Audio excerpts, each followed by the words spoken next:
The first thing I saw was the way the sunlight hit the chrome of his driver. My father gripped it casually, leaning on it like a cane, laughing with his buddies. I stood a few feet away, pretending to scroll my phone, blending into the edges of his world, like I always had. Then came his voice, sharp, apologetic, dismissing me before I could even breathe. My daughter's between jobs, hasn't found her path yet. Their laughter, polite, pitying, the kind that strips flesh from bone. But then Davidson squinted, tilted his head. His voice carried like a crack of thunder. "Wait, aren't you the quantum energy CEO from yesterday's CNBC interview?" The world slowed. My father's hands slipped. The club clattered against the turf. His face drained of color. And I smiled, just barely. Because this wasn't an accident. This was the moment I'd been waiting for. I was 11 the first time I learned what my father thought of me. He stood at the head of the dining table, drink in hand, telling his friends about my brother's scholarship offers. Then he looked at me, half laughing. "And this one? She's creative, not the academic type." Everyone laughed. Everyone except me. I learned to wear silence like armor, to take every insult, every smirk, every dismissal, and forge it into fuel. He thought he was shaping me with criticism. He was wrong. He was building a weapon. By 21, I graduated top of my class. No one came. My father sent a text. "Congrats, don't let it go to your head." By 25, I had my first startup. He told me it was cute that I was playing business. By 28, I had my first acquisition. He asked me if I was dating anyone, something serious, because a husband's stability would help. Every success I achieved was met with dismissal. Every milestone diminished. To him, I was always unfinished, always less. But the truth? I was building something he couldn't even fathom. I noticed the betrayal creeping in the way he introduced me. To family, she's figuring things out. To friends, she's still searching. To strangers, silence. He'd skip over me entirely.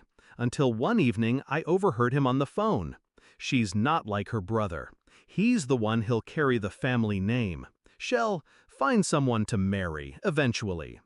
That was the night my chest burned with something cold. Not sadness, not pain. Something cleaner, sharper. I didn't want his approval anymore. I wanted him to choke on his underestimation. So I planned. Quietly, patiently. I built quantum energy in silence, while he thought I was between jobs. I built networks, partnerships, alliances. I courted investors who'd never sit at his dinner table, but would one day own the very ground he walked on. I gave no tells, no signs.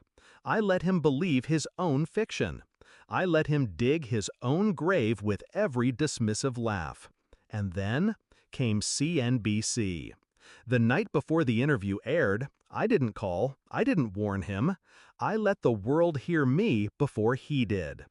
I walked into that studio wearing steel disguised as silk, talking about renewable grids, partnerships with European firms, and the $1.2 billion valuation we'd just closed. By the time the cameras cut, quantum energy was a headline, and I was no longer invisible. Which brings us back to the golf course, to Davidson's squint, his recognition, his question that cut the world open.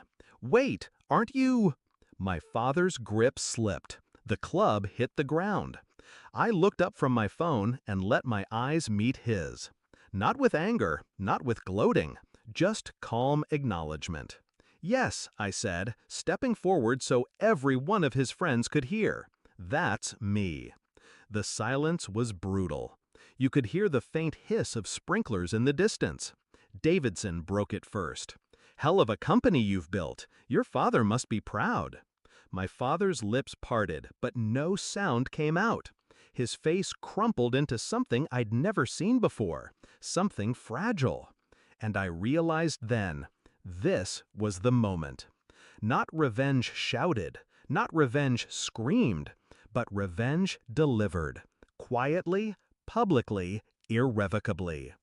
He stumbled through the rest of the game, missing shots, fumbling with tees, his hands trembling just enough that his friends noticed. I didn't have to humiliate him further. His silence was humiliation enough. The man who always prided himself on control had lost it entirely. And not because I attacked him, but because I became undeniable. That night, he called me, his voice small. "Why didn't you tell me?" I let the question sit, let him stew in the years of dismissal. Finally, I said, "Would you have listened?" Silence. He knew the answer. I hung up before he could respond. I'm not naive. I know he'll try to rewrite the story, to claim pride where he once sowed doubt. He'll try to drape himself in my success, like a coat he never earned. But the truth? He'll never escape that golf course. He'll never forget the sting of Davidson's question, the way his friends look.